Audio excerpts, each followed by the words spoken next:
The town gave her only one name, the sheriff's widow.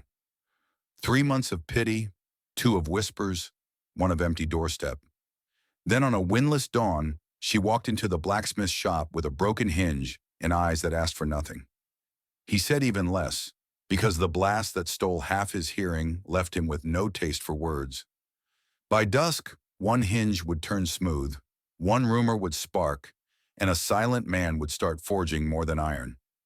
Heat clung to Homestake, Kansas, like a debt no one could pay. Hammer blows from Riggs' forge set the only rhythm Main Street trusted.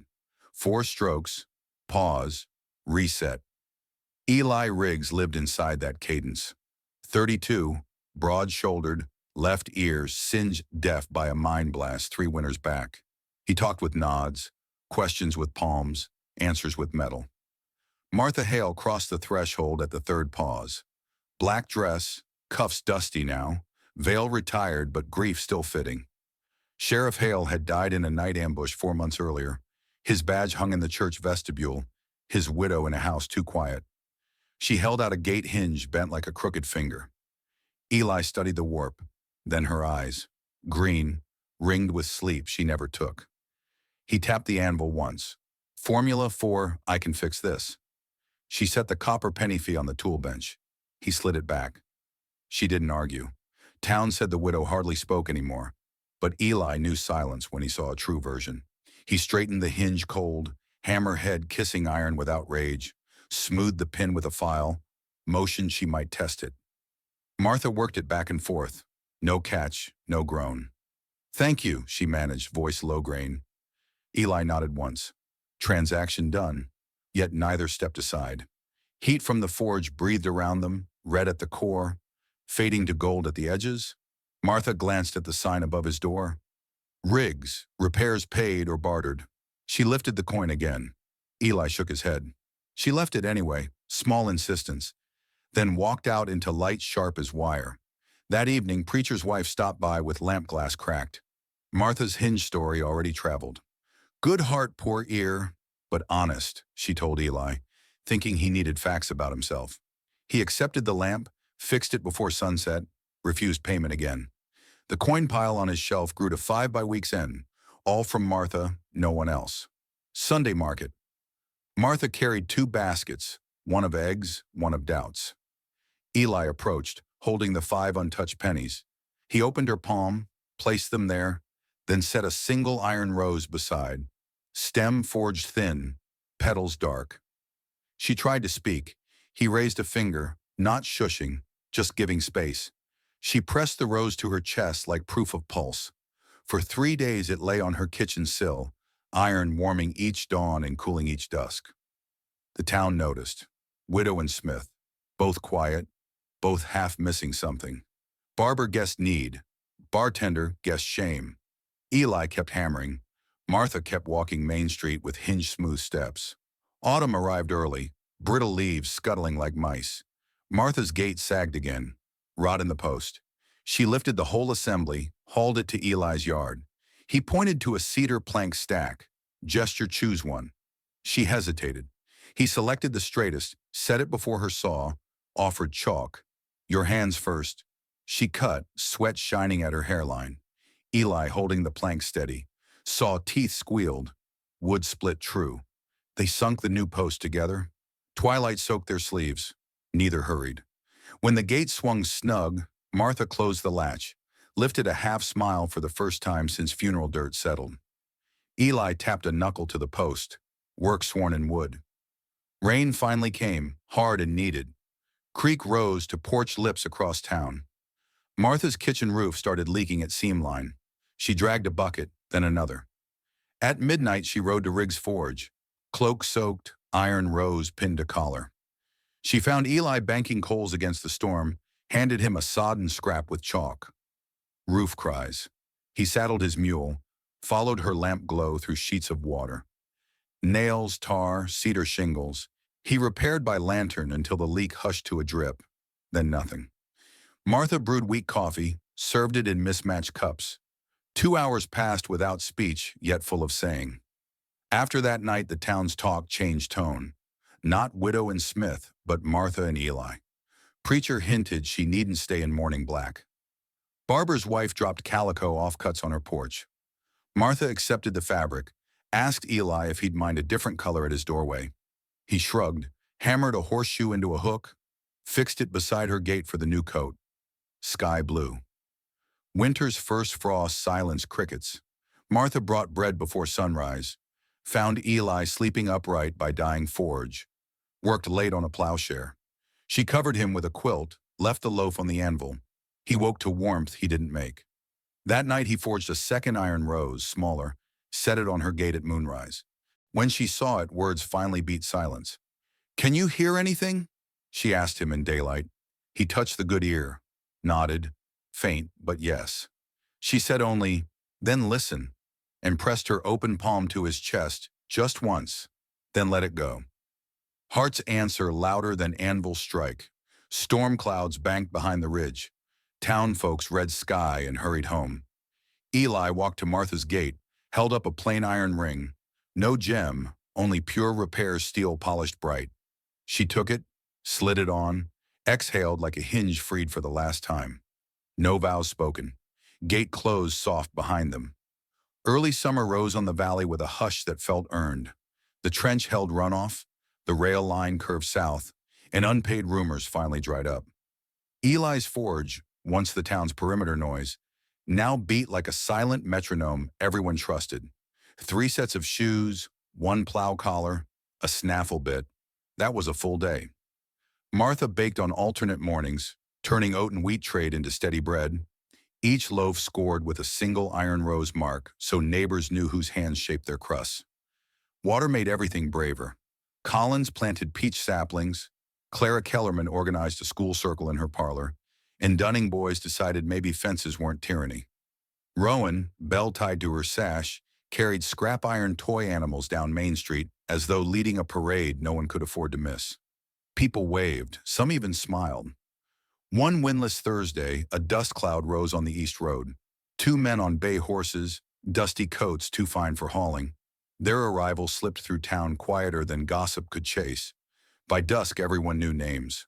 Marshal Avery and Deputy Locke. Federal badges, rail escort. They secured rooms over the saloon, paid a new coin, asked about the widow formerly Hale. Martha heard the news while trading flour. Breath caught once, but her eyes stayed clear. She walked straight to the forge, found Eli adjusting a shoe. She spoke only 2 words, "Federal search." He wiped the rasp, met her gaze, waited. She added, "No reason yet." His nod carried weight. "Be ready anyway." That night she sorted Hale's old papers, pay stubs, wanted sheets, half-legible field notes on moonshiners. One slim folder held a sealed statement, never filed, detailing evidence of graft between the rail office and 3 county officials. Hale died before he could deliver it. Martha traced his handwriting. Memory pricked, but fear didn't bloom. She set the folder in Eli's hands. He read in lantern light, jaw tightening. The badge latch on the gate clicked in distant wind, as if agreeing. Avery spent 2 days surveying, writing fence lines near the water reserve. Locke loitered at the post office, studying faces. At dusk, Avery approached Martha's gate, tipping his hat with practiced charm. Routine inquiries about late Sheriff Hale's effects. Eli stepped forward, wiping soot from his hands, posture clear. Avery asked if any documents remained. Martha answered evenly, "Nothing you need." Avery smiled, not warm. "If papers surface, federal law takes precedence." He tapped his badge. Elias tapped the iron latch Hale's badge had become. No words, message received. That evening, the forge filled with neighbors. Collins, Clara, Dawes, the Dunning pair. Martha laid Hale's folder on the anvil. Dawes frowned. Federal reach could twist local courts. Clara suggested airing the papers publicly. Sunlight over secrets. Eli chalked a single line. Saturday gathering. Word spread. Posters appeared. Handwritten invites to a community reading. The saloon cleared tables. Preacher loaned lanterns. Avery eyed each poster. Locke tore one down, but 5 more went up. Saturday dusk glowed copper. Nearly every rancher, miner, and storekeeper stood shoulder to shoulder. Martha climbed a feed crate, folder in hand. Eli stayed beside, hammered knuckles tapping the crate's rim. Steady drum for her voice. She read Hale's statement in full. Dates, bribes, names. Crowd murmured, then quieted. Corruption sounded smaller read aloud than whispered in dark. Avery stepped forward, badge catching lantern light. He pronounced the document inconclusive, chain of custody questionable. Dawes countered, chain sits right here, pointing at Martha in the crate. Collins offered to escort Avery to the county judge himself. Tension stretched. Locke's hand drifted near his coat. Eli moved first. No weapon, just placing his hammer calmly across the table. Handle toward Avery. Invitation or warning. The marshal understood whichever he preferred. Locke's hand froze. Avery exhaled, said he'd deliver the statement to federal offices for review. Crowd eyes followed. None believed him. That night, Avery packed early, headed west before dawn. Locke stayed for one last drink, muttering about politics.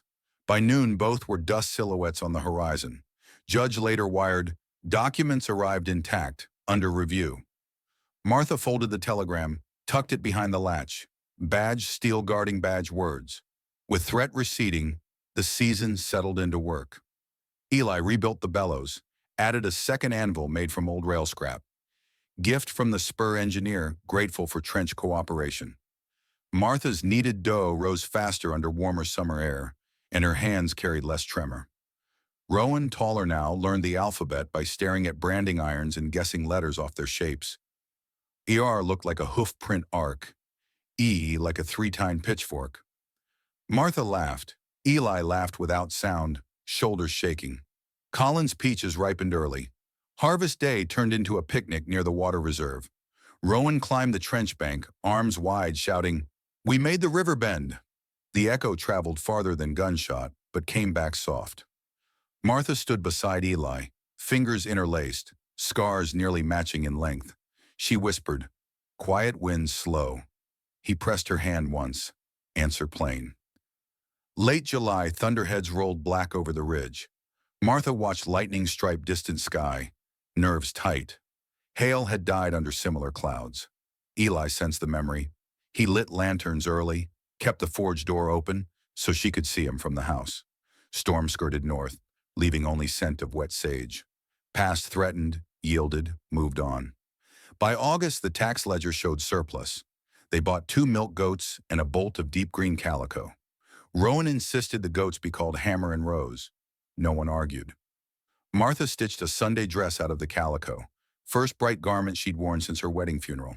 She modeled it in the forge. Eli's eyes tracked every seam like it was a map home. On the first cool night of fall, Martha pinned the iron rose to her collar, stepped through the gate, and waited by the badge latch. Eli joined her, silent question in his gaze. She answered by lifting the latch, stepping outside, then closing it behind them. "Let's walk," she said. They paced the fence line, stars bright enough to cast shadows. At the far post, she stopped, turned, and said, "Speak if you want." He tried. Gravel sound emerged, rough but there. "Home," he rasped. One word. Enough. Moonlight traced their return path. Latch clicked open. Future swung wide. Inside the forge, the second anvil waited. Room for new work. Forged from old rails that once threatened to drown them. If this quiet path found a place in your own map, leave a like etched in the dust, subscribe for the next ride, and keep listening to the spaces between hammers. Sometimes they hold the truest sound. September settled on Homestake like a hush after hard news. Days were clear, nights sharp. Corn finished early, beans dried crisp on the vine. Martha stacked jars 3 rows high, each lid stamped with the iron rose mark. When she slid the last jar into place, she whispered, "Enough for winter," and let the shelf carry the relief. Eli noticed the way her shoulders finally eased. He fashioned a slim iron comb, teeth ground smooth, and left it beside her pillow. No note, no need. She wore it the next morning, green dress brighter under clear sun. Rowan called it Forge Silver. Sheriff Dawes rode in with a letter from Topeka. The federal office admitted administrative improprieties tied to the rail bribes. Indictments were pending. Martha's testimony might be required. She read the letter, folded it twice, said only, "Send word when." Dawes asked if she feared travel. She shook her head. Fear spent, resolve remained. Rail traffic doubled on the South Spur. The valley felt it in coin and noise. Eli took contract work refitting brake shoes. Steady money. Martha baked twice a week, each loaf gone before noon. Rowan carried bread wagons, bell chiming, goats Hammer and Rose trotting behind. Main Street made room. Even gossip had turned courteous. Late October, a pale rider reached town by dusk. Dr. Hess from Ironwood. Typhoid had broken up river. He needed fresh water and a place to rest his horse. Quiet Haven offered both. Martha boiled all new linens. Eli forged 2 extra bed frames for makeshift infirmary in the church hall. Sheriff imposed a boil order. Collins dug a second well. Town braced. Disease still found a way. Within days, 3 miners and 1 ranch girl took fever. Martha nursed at the hall, cloth over mouth, hands raw from lye. Eli split wood for fires that had to stay lit through each damp night. Rowan stayed with Clara, learning letters by tracing rainfall on the window. S looked like a branch in wind. P like the rail sign at the spur. On the worst night, miner Tom Sykes convulsed, breath rattling like loose nails. Dr. Hess was at the Collins place. Martha pressed her ear to Sykes's chest and heard water pooling where air should be. She drew a shallow cut above the clavicle, fitted a hollow shoe nail, watched fluid drain until his shoulders stopped fighting. When the doctor arrived, he called it a risk that saved the man. Sykes survived. Martha lost sleep she couldn't spare, but gained the town's quiet awe. Typhoid burned fast, died faster with boiled water and strict hands. 2 graves rose on the hill, 1 miner, 1 ranch girl. Martha attended both. Iron rose pinned black against her green dress. After the service, Eli took her hand. Skin felt colder than the wind. He led her home, drew hot water, said nothing while she soaked the ache from her bones. November came dry but safe. Dawes returned with travel dates. Topeka hearing in 2 weeks. Martha packed only the green dress, Hale's folder, and the iron comb. Eli would ride with her, Rowan staying at Collins Creek, first time apart from both parents. Rowan did not argue. She tied her bell to Eli's saddle strap. "So the horse knows forge music," she said. The ride north took 4 days. They camped near a dry creek bed, second night cold enough to stiffen tack. Martha shared 1 blanket with Eli, back to back for warmth. Sometime near dawn she turned, pressed her forehead to the scar on his throat. "I'll speak for 2, she whispered. His answering nod shifted both their worries into the earth beneath them. Topeka courthouse smelled of ink and old oak. Federal clerk read charges, asked for sworn statements. Martha stood sworn, voice steady, recounting Hale's notes and the marshal's pressure. No cross-examination rattled her. Rail attorney muttered railroad politics, but judge's pen scratched hard against the docket. Trial set for spring. She stepped down lighter, as though the badge had finally left her shoulders. That evening, Eli and Martha walked River Street. Gas lamps threw thin halos on wet cobble. Shop windows teased velvet and china. Eli paused at a jeweler's stall. Simple rings, plain gold. He handed the hammer-scarred silver ring he'd forged months earlier to the clerk, traded it in 2 brake shoe payments for a gold band, narrow as a horsehair. Clerk polished it, passed it back. Eli slipped it into his coat. They camped outside town. Stars pinned the cold sky. Eli drew the gold ring, held it in open palm. Martha traced the curve, then slid her hammered band onto his finger, exchanged silence for silence. They lay beneath a canvas tarp, breath rising like twin forges to meet the night. Return ride carried new rhythm. At each stop, they shared coffee without hurry. Martha slept once beside the trail. Eli watched goatskin canteens frost and thaw, while dawn shrugged over the hills. They reached Homestake a day before the first snow. Rowan ran from the gate, bell ringing under her coat, goats bleating chorus. She pointed at the badge latch. Collins' boys had polished it to shine. Inside the forge, neighbors left welcome stew, letters of thanks, and 1 sealed envelope. Rail Spur final settlement. Enough funds to clear all taxes for 10 winters and still build a second forge kiln. Martha tucked it behind the mantelstone.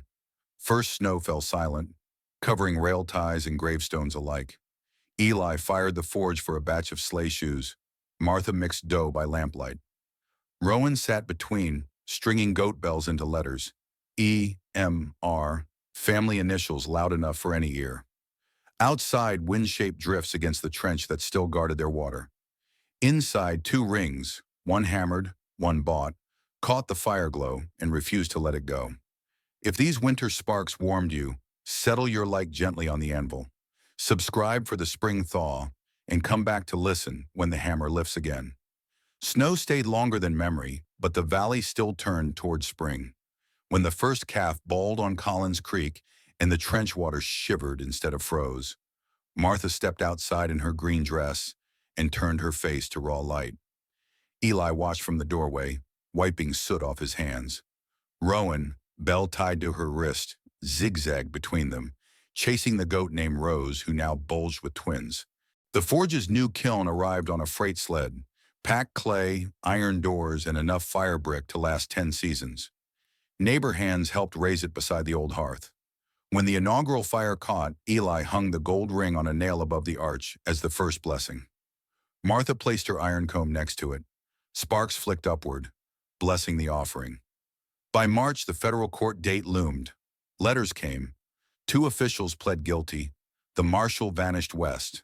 Charges against Martha now unnecessary, but her presence welcomed. She laughed once, gentle, folded the paper into Hale's empty folder, and set both in a cedar box on the mantel. "Story's written," she said. Eli nodded. The only travel he planned was between anvil and door. Rowan's 6th birthday arrived with mud lapping at boot soles.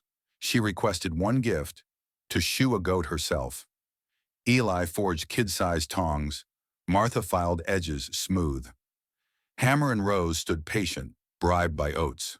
Rowan tapped nails in wobbly but sure. When she finished, the goats pranced across the yard as if proud of metal music. That same week, 2 rail clerks visited Quiet Haven, one with pen, one with ledger. They offered formal employment, Eli as inspection smith for all South Spur equipment, wage steady, travel optional.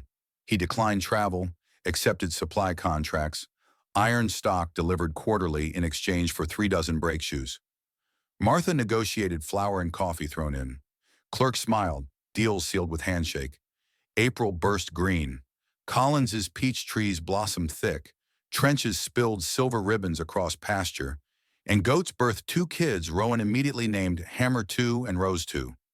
Martha planted beans in moon-cut furrows. Eli built a new bellows from calf skin, air pumping smoother than any word he'd never speak. One windless night, Rowan couldn't sleep. She pulled the cedar box from the mantel, found Hale's folder, thumbed pages she couldn't read, then laid them on Eli's lap. He traced lines, sighed, placed the folder back, but the girl asked, "Who was he?" Martha answered with clarity, "A man who tried to do right." Rowan absorbed that, nodded, and returned the box. Lesson done. May brought school sessions to the parlor. Clara needed a real building. Town met, argued location. Eli chalked a plan on sawdust floor, repurposed the abandoned survey shack near the trench. Martha pledged bread sales for shingles. Collins offered lumber. Dunning boys labor. By midsummer, Rowan's schoolhouse stood whitewashed, iron rose emblem over the door. On opening day, Martha pressed Rowan's palm to the emblem. "Remember where steel turns gentle," she said. Sheriff Dawes retired come harvest. The county offered Eli the badge. He tapped his throat, shook his head. Martha smiled, relief plain. Dawes passed the star to Clara's nephew, young, steady, ears sharp, then took a seat by the stove, content to watch. Rail traffic boomed that fall. Inspectors praised Eli's shoes for reducing wheel sparks. Wage arrived in banknotes, heavier than any coin Martha had stacked. Taxes prepaid, debts erased. With first surplus, they bought a pump organ from Topeka. On moonlit evenings, Martha played hymn fragments while Rowan tried to match notes on her cornet. Eli listened, hand resting on the gold ring above the kiln, vibrations humming through scar tissue to somewhere deeper. Winter crept again, but furnace coal arrived on time. Storms howled and passed. No flood threatened the ridge. One fierce night, Rowan's bell line stretched across the porch. swaying. Martha thought it ghosts of old rumors until goats bleated alarm. She opened the door. A boy, maybe 12, clutching a frost-burned possum and a letter addressed, "To any heart." He was runaway, no family, no name he trusted. Martha read the letter aloud at the table. Eli filled a bowl with stew. Rowan offered the smallest goat to warm him. By dawn, the boy, now called Asa, slept on a pallet in the forge loft, bell tied around his ankle to feel safe. Asa learned quick. By spring melt, he could sort shoe sizes, stoke the kiln, and lead goats clear of hot iron. Martha taught him letters. Rowan taught him to whistle rail codes. Eli handed him the hammer once. The boy felt weight, smiled, and struck true. The valley that had once whispered widow became a place where names multiplied. Quiet Haven turned supply station, schoolyard, unofficial orphan post. Every lost girl or boy found bread on the anvil, iron toy on the sill, and a bell to ring if afraid. Martha kept none of them. They stayed because they chose. One bright June morning, Martha stood at the gate latch forged from Hale's badge, fingers tracing worn edges. She called Eli over, placed his hand atop hers. "We don't owe the past, but we thank it." He nodded. Together they unbolted the latch, replaced it with new iron-stamped EMR. Hale's badge they mounted on the schoolhouse beam. History held where children could see but not carry. That evening, neighbors gathered for a simple meal. Collins cut peach pie. Clara played the organ. The new sheriff cleaned his glasses and said nothing needed guarding tonight. Martha lifted a mug. "To quiet that speaks." Eli raised his own, rasped one soft word he rarely used aloud. "Family." Rowan rang her cornet. Asa struck the anvil once. Steady, pure. Stars brightened. Trench water whispered. Goats settled. In the forge, the golden iron rings glowed faint under kiln light. Reminder that some fires temper, others reveal, and the best will do both. If this journey set a spark in you, press that like gently, subscribe for the next ride, and meet us here whenever the hammer lifts again. Until then, listen close. Silence has stories of its own.